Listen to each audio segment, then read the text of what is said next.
Welcome back to SMV academic channel. இன்றைய வீடியோவில் பார்த்திங்கன்னா, இன்றைய ஷார்ட்ஸில் அறிஞர் அண்ணாவின் அடுக்குமொழியில் நல்லா பேசுவாருங்கிறதுக்கு 2 உதாரணம் கொடுத்துருக்கேன். எக்ஸாம்பிள், யாரோ ஒரு ஆங்கிலேயர் ட்ரெயினில் போகும்போது அவரை யாரோ காலை மிதிச்சோன்னா சாரின்னு சொன்னோன்னா அதுக்கு அடுக்குமொழியில் அவர் பதில் சொல்லியிருக்காரு.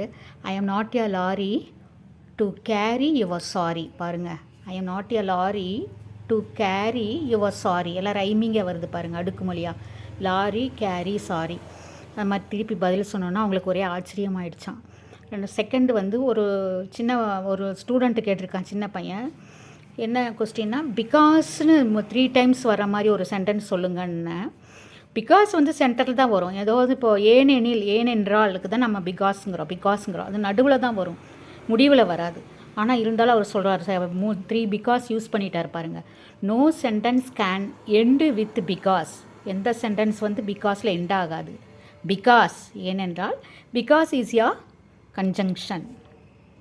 No sentence can end with பிகாஸில் எண்ட் ஆகாது. பிகாஸ் ஏனென்றால், because is a conjunction. Within மினிட்ஸில் அவர் ஆன்சர் பண்ணியிருக்காரு அடுக்குமொழியில். சப்ஸ்கிரைப் பண்ணுங்கள், லைக் பண்ணுங்கள், கமெண்ட்ஸ் இருந்தால் சொல்லுங்கள். நன்றி, வணக்கம்.